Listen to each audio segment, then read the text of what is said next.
श्री कृष्ण जन्माष्टमी व्रत कथा। जय जय श्री कृष्णा, राधे राधे, नंद के आनंद भयो, जय कन्हैया लाल की। आज श्री कृष्ण जन्माष्टमी का महापर्व है। श्री कृष्ण जन्माष्टमी का व्रत भाद्रपद मास के कृष्ण पक्ष की अष्टमी को किया जाता है। कृष्ण जन्माष्टमी को भगवान श्री कृष्ण के जन्मोत्सव के रूप में मनाया जाता है। भगवान श्री कृष्ण जी का जन्म भाद्रपद मास के कृष्ण पक्ष की अष्टमी बुधवार को रोहिणी नक्षत्र में अर्धरात्रि के समय वृष के चंद्रमा में हुआ था। इस व्रत को करने और इसकी कथा को सुनने से सभी पापों का नाश होता है और सुख सौभाग्य में वृद्धि होती है।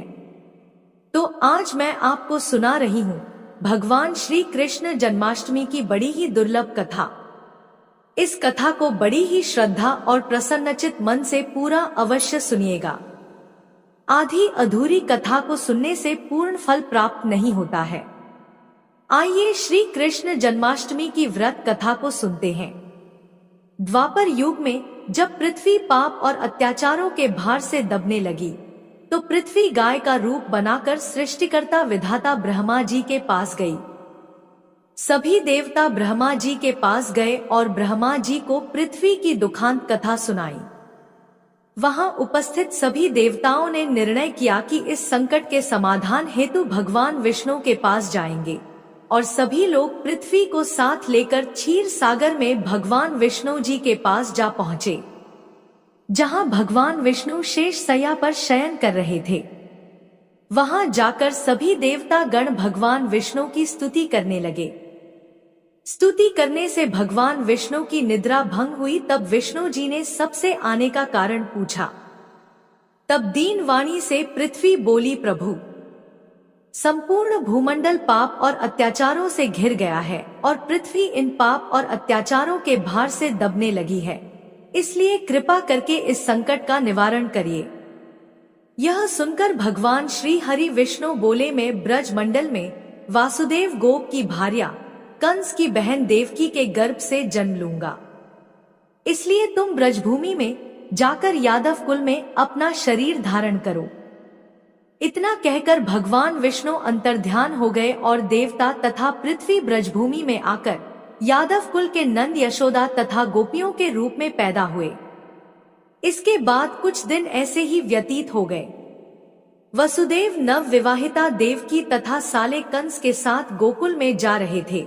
तभी अचानक भविष्यवाणी हुई कि हे कंस, जिसको तू अपनी बहन समझकर अपने साथ लेकर जा रहा है, उसी के गर्भ से जो 8वां पुत्र होगा वो तेरी मृत्यु का कारण बनेगा। इतना सुनते ही कंस तलवार उठाकर देवकी को मारने के लिए दौड़ा।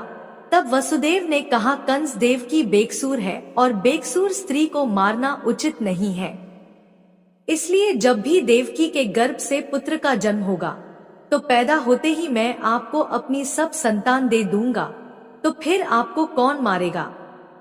कंस ने उनकी बात मान ली और वसुदेव तथा देवकी को ले जाकर जेल में बंद कर दिया। जब भी देवकी के पुत्र होता तो कंस उन्हें मार देता। इसी तरह देवकी के 7 पुत्र मारे गए।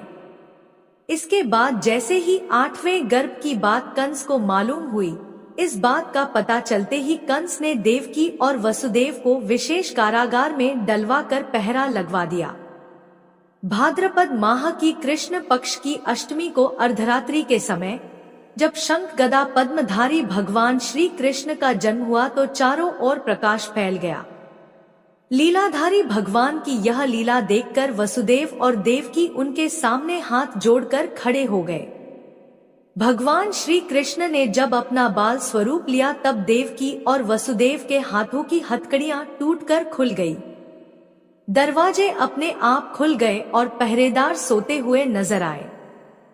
तब वसुदेव कृष्ण जी को अपने साथ लेकर वहां से निकल गए। जब वसुदेव ने यमुना को पार करने के लिए अंदर प्रवेश किया तो यमुना का स्तर बढ़ने लगा। भगवान के चरण कमल छूने को लालायित यमुना कृष्ण द्वारा पैर लटका देने पर भगवान के चरण कमलों को स्पर्श करके उतर गई। वह बिल्कुल घट गई और वसुदेव यमुना को पार करके गोकुल धाम पहुंच गए। वहां जाकर खुले दरवाजे और सोई हुई यशोदा को देखकर बालक कृष्ण को वहीं सुला दिया और सोई हुई कन्या को लेकर चले आए। जब वसुदेव वापस कारागार में पहुंचे तो अपने आप उनको बेड़ियां लग गई और दरवाजे बंद हो गए। दरवाजे बंद होने के बाद वहां सोए हुए पहरेदार भी जग गए। हथकड़ियां लगने के बाद कन्या रोने लगी। तब जगे हुए पहरेदार ने कन्या का रुदन सुनकर तुरंत कंस के पास खबर भेज दी कि देवकी का 8वां पुत्र जन्म ले चुका है। यह सुनकर कंस तुरंत दौड़ता हुआ वहां आया। जब कंस ने कन्या को हाथ में लेकर पत्थर पर पटकना चाहा तो कन्या हाथ से छूटकर आकाश में उड़ गई और साक्षात देवी के रूप में प्रकट होकर बोली कि हे दुष्ट कंस, तुझे मारने वाला गोकुल में नंद के गृह में उत्पन्न हो चुका है और उसी से तेरी मृत्यु सुनिश्चित है। मेरा नाम तो वैष्णवी है। मैं संसार के कर्ता भगवान विष्णु की माया से उत्पन्न हुई हूँ। इतना कहकर वह स्वर्ग की ओर चली गई। उस आकाशवाणी को सुनकर कंस क्रोधित हो उठा। उसने नंद जी के गृह में पूतना राक्षसी को कृष्ण जी का वध करने के लिए भेजा, किंतु जब वह राक्षसी श्री कृष्ण जी को स्तनपान कराने लगी तो कृष्ण जी ने उसके स्तन से उसके प्राणों को खींच लिया और वह राक्षसी कृष्ण कृष्ण कहते हुए मृत्यु को प्राप्त हुई।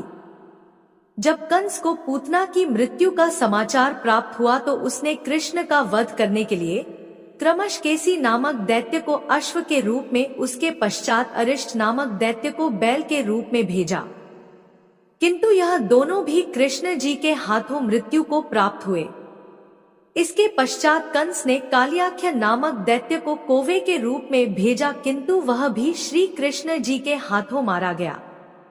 अपने बलवान राक्षसों की मृत्यु के आघात से कंस अत्यधिक भयभीत हो गया। उसने द्वारपालों को आज्ञा दी कि नंद को तत्काल मेरे समक्ष उपस्थित करो। द्वारपाल नंद को लेकर जब उपस्थित हुए तब कंस ने नंद जी से कहा कि यदि तुम्हें अपने प्राणों को बचाना है तो पारिजात के पुष्प ले आओ। यदि तुम नहीं ला पाए तो तुम्हारा वध निश्चित है। कंस की बातों को सुनकर नंद ने ऐसा ही होगा कहा और अपने गृह की ओर चले गए।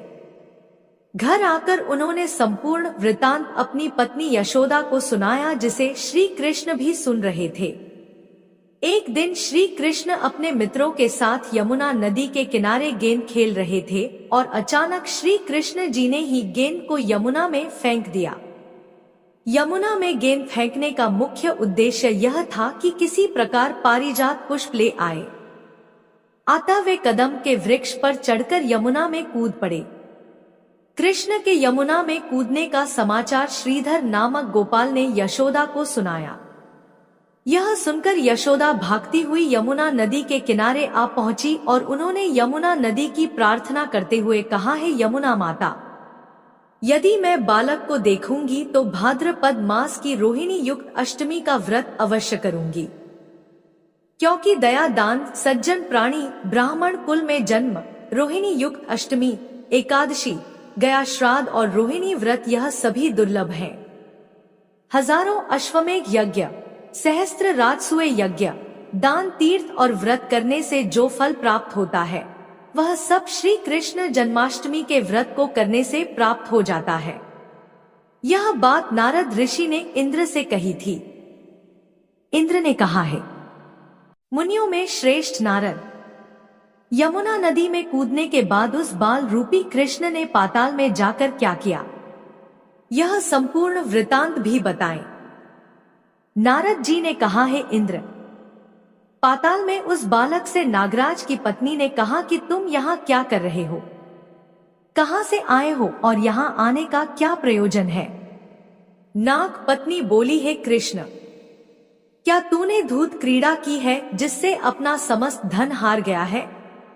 यदि यह बात ठीक है तो कंकड़, मुकुट और मणियों का हार लेकर अपने घर में चले जाओ, क्योंकि इस समय मेरे स्वामी शयन कर रहे हैं। यदि वे उठ गए तो वे तुम्हारा भक्षण कर जाएंगे।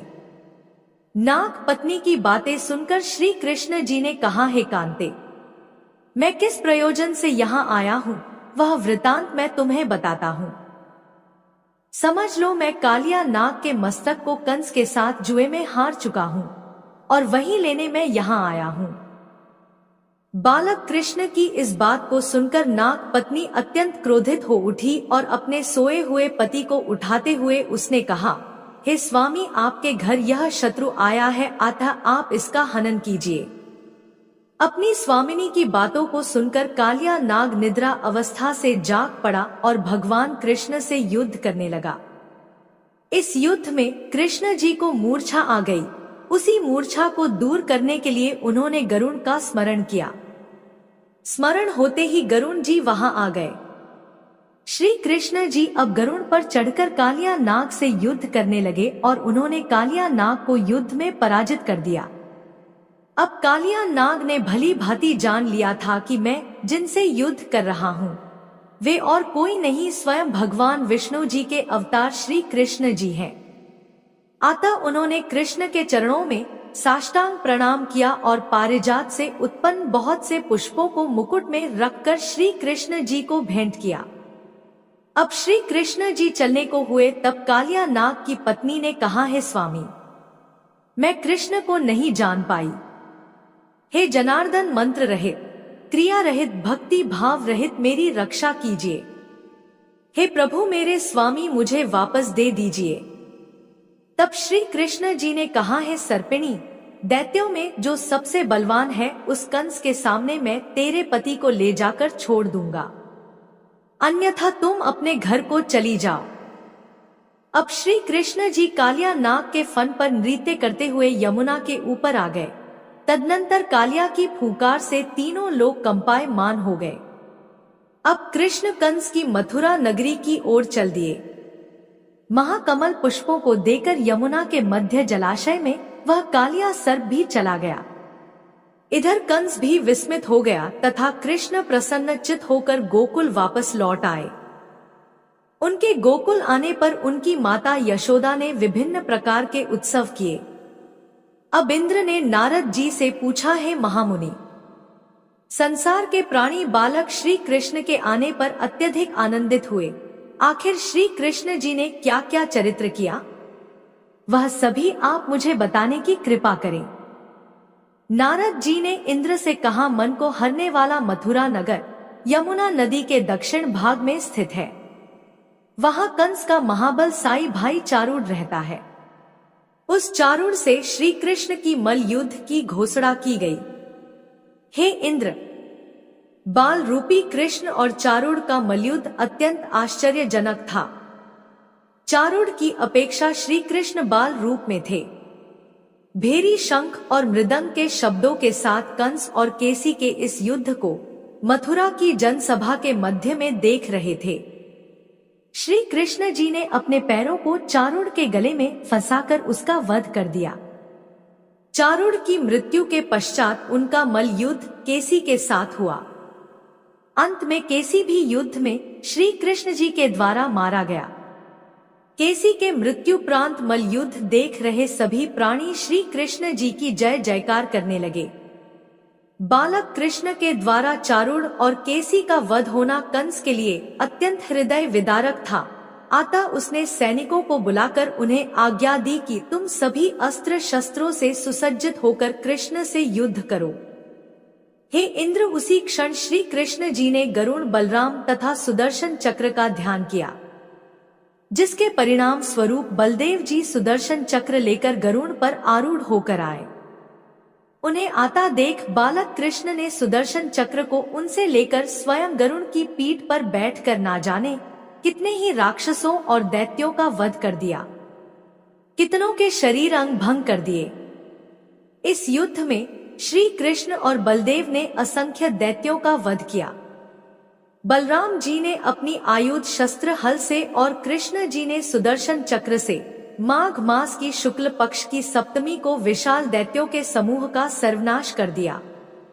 जब अंत में केवल दुराचारी कंस ही बच गया तो कृष्ण जी ने कहा, है दुष्ट अधर्मी दुराचारी, अब मैं इस महायुद्ध स्थल पर तुझसे युद्ध कर तथा तेरा बद्ध कर इस संसार को तुझसे मुक्त करूंगा। यह कहते हुए श्री कृष्ण जी ने उसके केशों को पकड़ लिया और कंस को घुमाकर पृथ्वी पर पटक दिया, जिससे वह मृत्यु को प्राप्त हुआ। कंस के मरने पर देवताओं ने शंख घोष व पुष्प वर्षा की। वहां उपस्थित समुदाय श्री कृष्ण जी की जय जयकार कर रहा था। कंस की मृत्यु पर नंद बाबा, देवकी माता, वसुदेव जी, यशोदा माता और इस संसार के सभी प्राणियों ने पर्व मनाया।